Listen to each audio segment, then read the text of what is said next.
The making of a Prime Minister. मुश्किलों का अंबार है, वही तो मेरे हौसलों की मीनार है। हिंदुस्तान में दो प्रधान दो निशान नहीं चलेंगे। अगर इतनी ताकत ये पाकिस्तान के खिलाफ लगा दे तो आतंकवाद आसान हो गया। हम चुनौतियों से टकरा रहे हैं। सर्जिकल स्ट्राइक और एयर स्ट्राइक करके नए भारत के सामर्थ्य का संदेश भी दे दिया है। तुम उठो, तिरंगा लहरा दो। जननायक नरेंद्र मोदी के 20 वर्ष पुराने भाषणों पर आधारित एक बेहद लोकप्रिय कार्यक्रम। क्या कहते हैं नरेंद्र मोदी?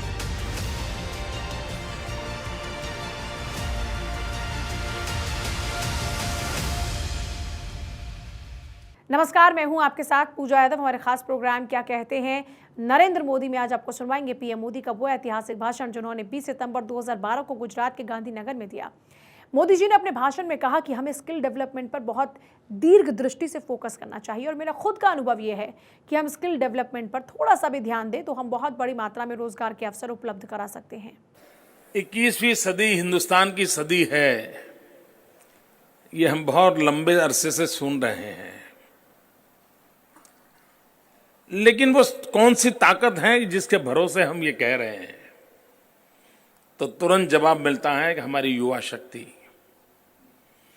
लेकिन सिर्फ हाथ पैर है, उस युवा शक्ति से भरोसे देश विश्व की ताकत नहीं बन सकता।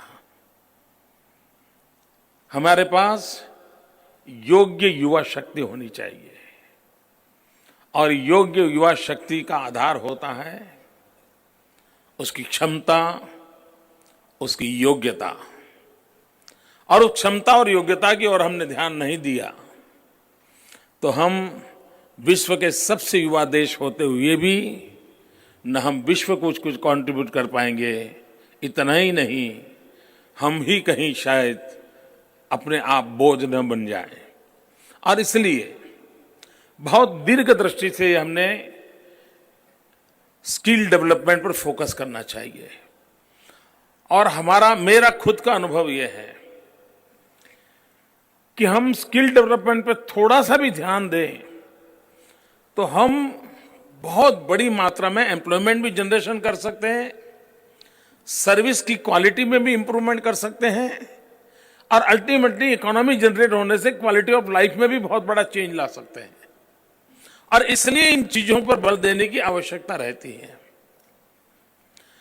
अब मैं जिस क्षेत्र से आता हूं, राजनीतिक क्षेत्र, दुर्भाग्य ऐसा है कि उस क्षेत्र में ट्रेनिंग की जरूरत ही नहीं है।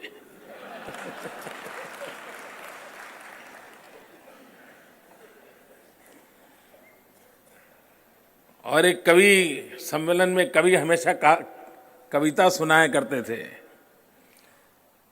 कि एक मंत्री जी ने ड्राइवर से कहा, आज कार मैं चलाऊंगा। तो ड्राइवर ने कहा, सर मैं उतर जाऊंगा, क्योंकि ये कार है, सरकार नहीं जो कोई भी चला ले।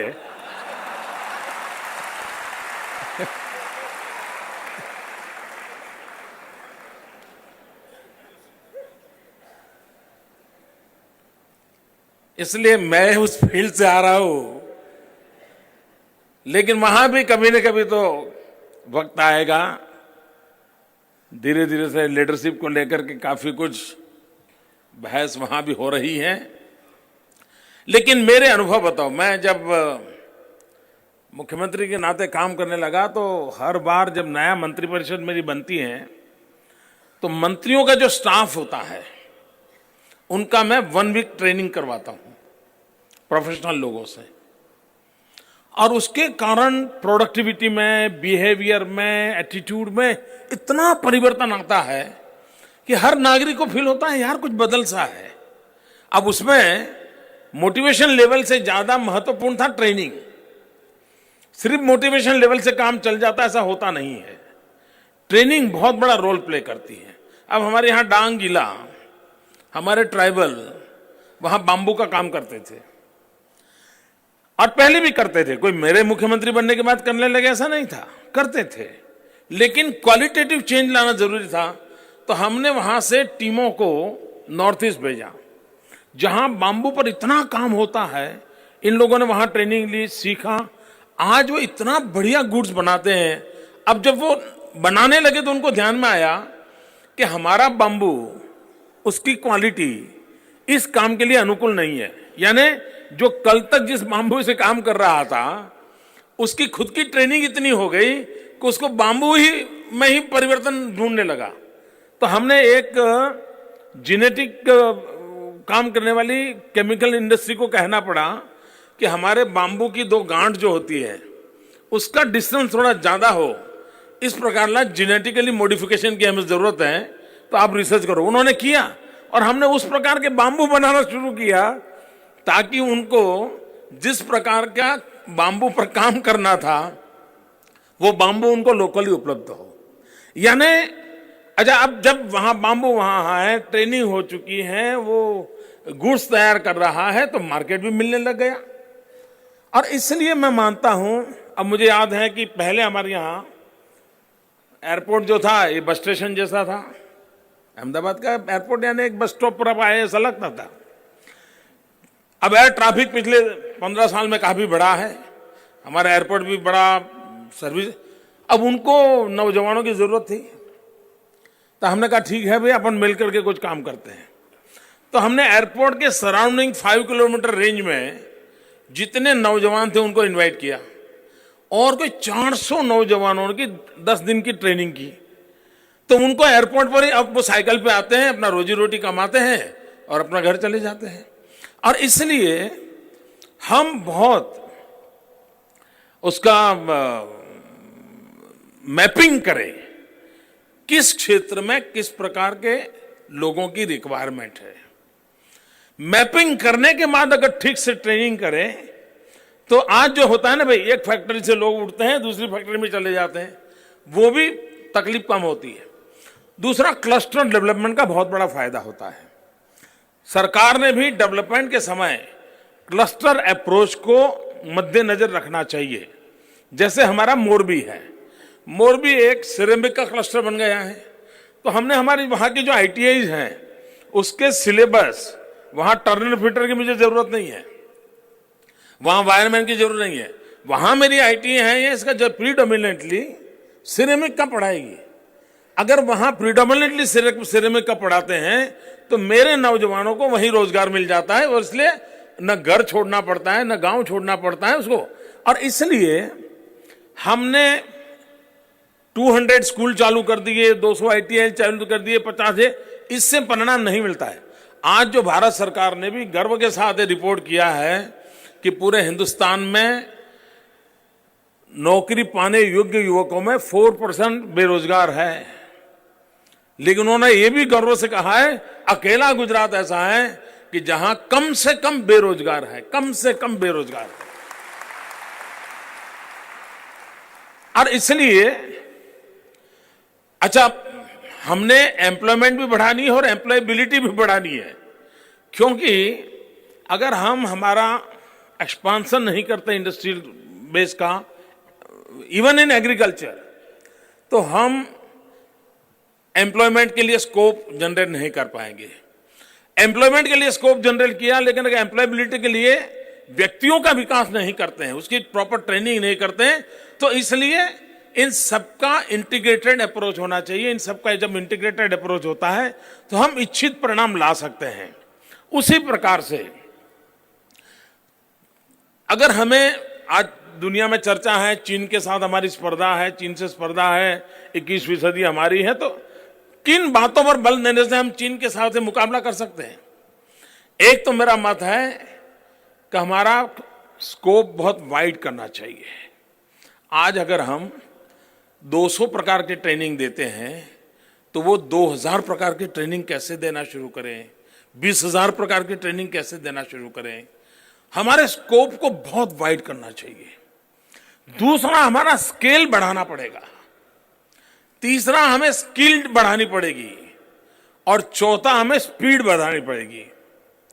अगर इन चारों को मिलजुल करके हम काम करते हैं, scope, scale, skill and speed, इन चारों पर अगर हम बल देते हैं तब जाकर के हम हमारी पूरा युवा शक्ति को इस निर्माण कार्य के अंदर हम जोड़ सकते हैं और तब जाकर के हम परिवर्तन लाते हैं।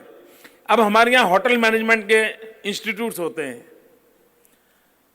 होटल मैनेजमेंट सरकारें चलाती हैं, लेकिन कभी सरकार को विचार नहीं आता है कि इस होटल मैनेजमेंट इंस्टीट्यूट का हम भी कैसे फायदा उठाएं। हमने एक प्रयोग किया। हमारे जितने गवर्नमेंट गेस्ट हाउस के स्टाफ है, क्लास 4 के जो एम्प्लॉय हैं, उन सबको मैंने सैटरडे संडे गवर्नमेंट की जो हॉस्पिटैलिटी कॉलेज है उसमें पढ़ने के लिए भेजा।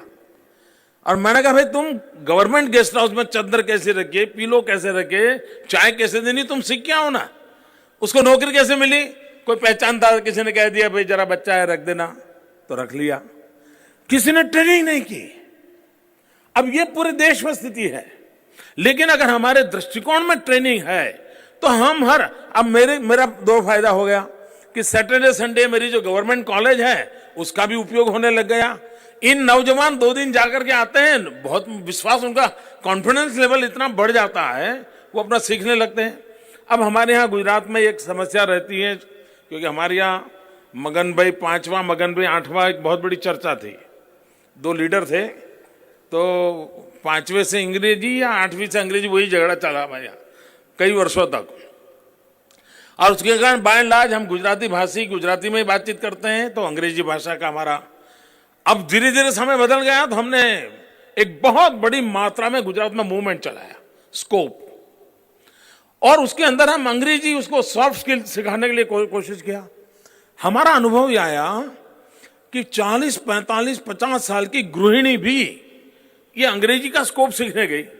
तो मेरे लिए सरप्राइज था। मैंने कहा भाई ये झूठी बातें हो सकती है, ये फिगर बढ़ा रहे हो और पेमेंट लेने के लिए कुछ खर्च चल रहा है, क्योंकि कोई कारण नहीं, क्यों कोई 40, 45, 45 में। तो मैंने थोड़ी जांच करवाई, बड़ा सरप्राइजिंग मुझे आंसर मिला। उन माताओं ने कहा कि हमारे बच्चे मीडियम इंग्लिश में पढ़ रहे हैं और घर आकर के हमारे और उनके बीच में कम्युनिकेशन में गड़बड़ होता है, तो हमें जरूरी लगा कि हम भी थोड़ा बहुत बच्चों को खुश करने के वाली 2, 4, 10 बातें सीख लें। और इसलिए हम हाउसवाइफ हैं लेकिन सीखना शुरू किया। कहने का तात्पर्य है कि अगर हम सुविधाएं उपलब्ध कराएं तो सामान्य मानवी को भी सीखने की इच्छा होती है, वो अपने आप में परिवर्तन लाने के लिए उत्सुक होता है। और इसलिए हमारे ट्रेनिंग इंस्टीट्यूशंस का नेटवर्क को अब जैसे अच्छा कुछ जरूरी नहीं है कि सब प्राइमरी ट्रेनिंग हो गई तो काम हो गया, ऊपर जरूरत नहीं, ऐसा नहीं है। आप देखिए अस्पताल में हम देखें तो एक अस्पताल के अंदर more than 600 type paramedical activity होती है, मोर देन 600 टाइप। अब आज क्या होता है, एक आदमी आता है 5-7 दिन साथ रह करके वो सीखता है इस मशीन को ऐसे उठाना, ऐसे रखना, फिर वो डॉक्टर को देना, लेकिन उसकी प्रोफेशनल ट्रेनिंग नहीं होती है। आज कितना स्कोप है, सिर्फ हॉस्पिटल इंडस्ट्री हम देख लें, यानी हॉस्पिटल सर्विसेज के देख लें, मैं मानता हूं thousands of training courses are required. The making of a prime minister. मुश्किलों का अंबार है, वही तो मेरे हौसलों की मीनार है। हिंदुस्तान में 2 प्रधान 2 निशान नहीं चलेंगे। अगर इतनी ताकत ये पाकिस्तान के खिलाफ लगा दे तो आतंकवाद आसमान हो गया। हम चुनौतियों से टकरा रहे हैं। सर्जिकल स्ट्राइक और एयर स्ट्राइक करके नए भारत के सामर्थ्य का संदेश भी दे दिया है। तुम उठो, तिरंगा लहरा दो। जननायक नरेंद्र मोदी के 20 वर्ष पुराने भाषणों पर आधारित एक बेहद लोकप्रिय कार्यक्रम क्या कहते हैं नरेंद्र मोदी।